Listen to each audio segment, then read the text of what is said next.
Welcome back, everyone, to OpenLine. We are talking about mental health. It is Mental Health Awareness Month, but we're talking about that topic tonight. We have with us Amanda Bracht. She is with the Mental Health Cooperative, and Inspector David Imhof with the Office of Alternative Policing with the Metro Police Department. We're also streaming this on our Facebook page. Several good comments there, and I want to talk about those in a moment. We need more mental health in schools. We need is one comment, and I'll talk about that in a moment. But let's go to the phones.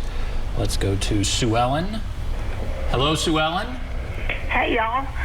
Hey, I've got a comment first to make, and then I've got a very serious question. I've gone through this with somebody, and I want to know about this. But first, I want to thank the officer for explaining that y'all were pulling data out of this. I've seen so many programs that, the city has ran somewhere close along these lines in the past, and nobody's measuring it. So I really appreciate you explaining all that as a taxpayer, and so you can really see that we are, at least statistically making some sort of difference.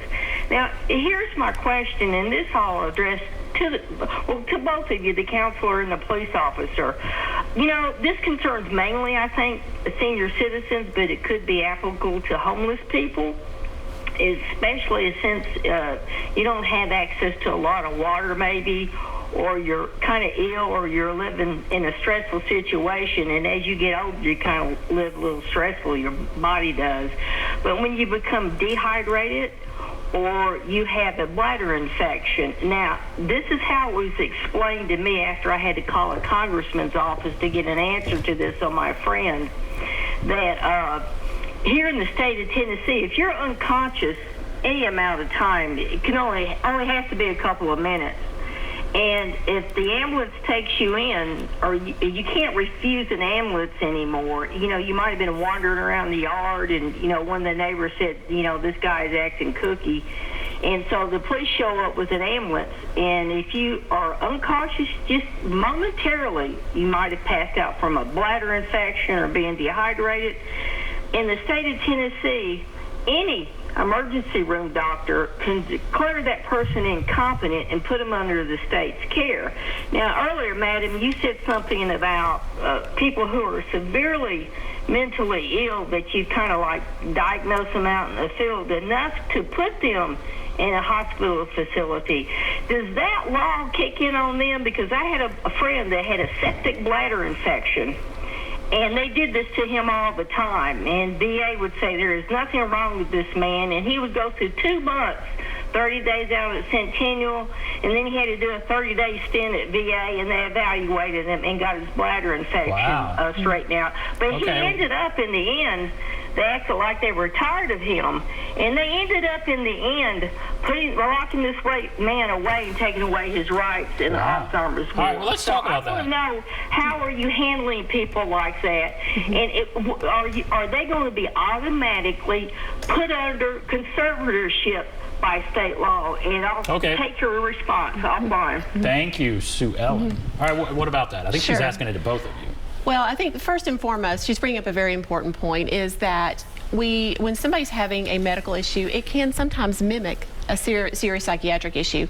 And the first thing we need to do is rule out that medical issue. In elderly folks in particular, when they get things like urinary tract infection, they can become delirious. And that is an acute medical issue that they need to be screened by a physician. But to her point about taking someone's rights away, that is a very serious issue.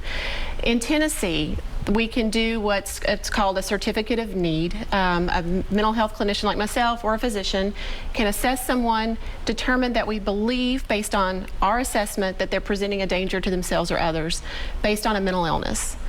By that point, we've hopefully ruled out a medical reason. We complete a legal document, and then a second evaluation occurs. So it's not just one practitioner's assessment, it's a second. So like if we're out in the field and I do one, if I happen to be on a co-response team, then that individual who I've done a commitment on will go to a receiving hospital where they are then assessed by a physician. That physician then has to make the same determination that I did, that that person meets criteria. A second commitment form is done, and then it's sent over to court. and it's reviewed by a judge. And then there's, at 5 days, if the person is still being held against their will, then there's a court hearing. So there's due process. Now, I'm not saying the system's perfect. No system is perfect, and sometimes things do get misdiagnosed. In a situation like she's describing, a person may have appeared to be psychotic when in fact they had a medical issue that really needed to be treated. Now, her question about conservatorships, that is outside of the scope of what I'm very knowledgeable about. Interesting. So there are protections in place. That's very interesting. She asked about data. She said she's glad you all are tracking it. I know we have some graphs, but you really do track it. And what I don't know what graphs exactly we have, but tell us, give us some data, I guess, because she was happy to hear that you're doing Well, that. I think we're looking at different organizations are compiling different data that we're all supplying to the Department of Public Health. Like I said before, we are going to have we've hired a third-party evaluator that's going to look at all that data to find out, are we doing what we say we're going to be doing? And then we're also using the data to find out, do we expand? Yeah. And then where do we expand to? Where's the most need?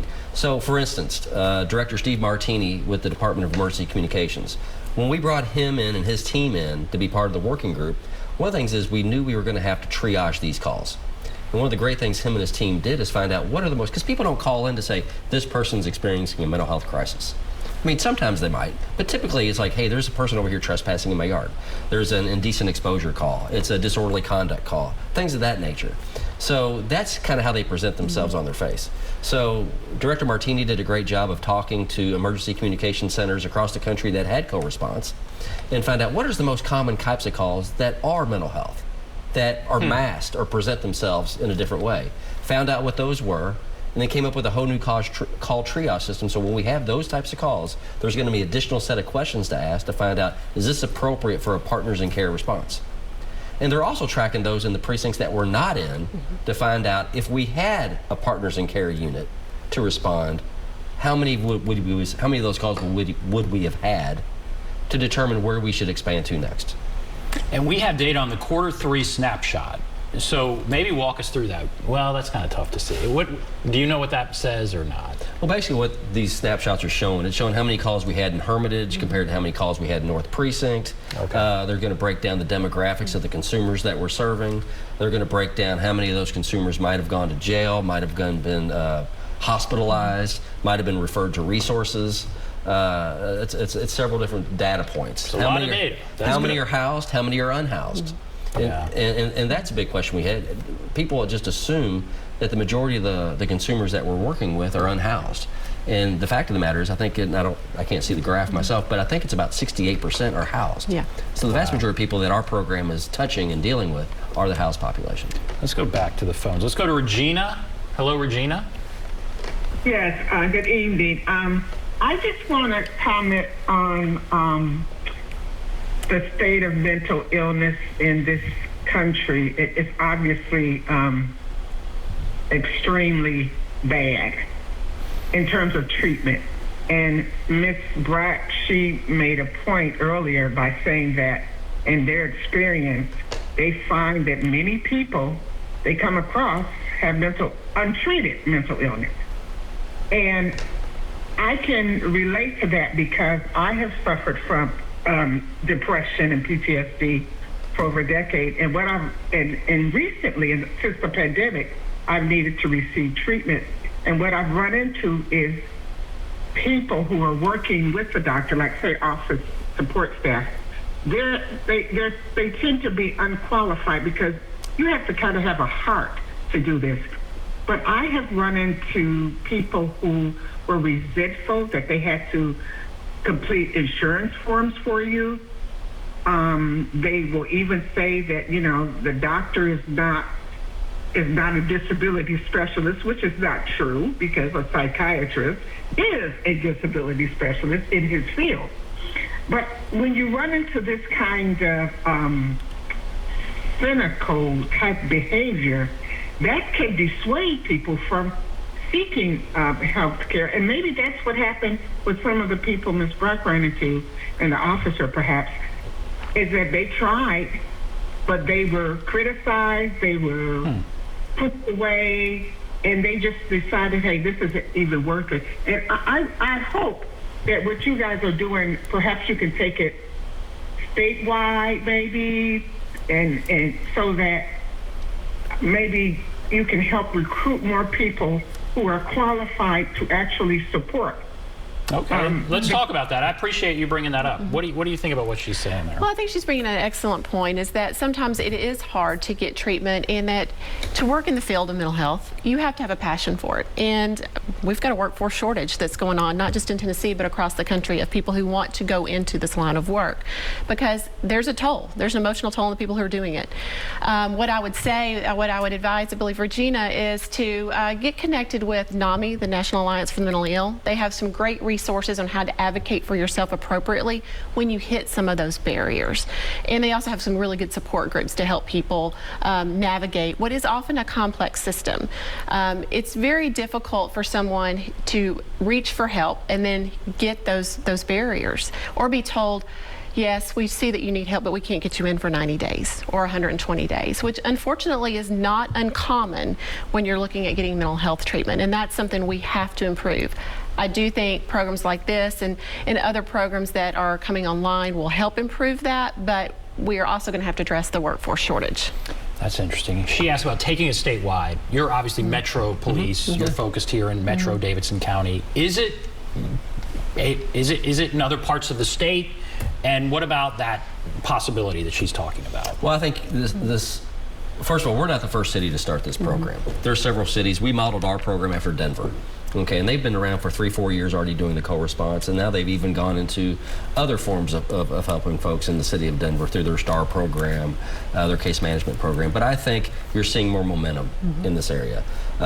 You know, Amanda and myself are on a lot of working groups with NAMI Tennessee, where we're seeing more groups pop up. I know Chattanooga's developing a program. I know Knoxville's developing a program. Memphis was a leader in crisis intervention training. That's where CIT came from. And as far as training officers in crisis intervention training. And I know they're looking at working towards a co-response model. So you're seeing a little bit of momentum, and it's starting to catch fire, not just in Tennessee, but across the country. Houston has a very vibrant program. So you're seeing it in Portland, Oregon. You're seeing it across the country. That's great. Okay. All right. We have to take a break. Mike, others, hold on the line. A few lines open if you want to call in. 615-737-PLUS, 615-737-7587. We'll take a break. Come back right after this.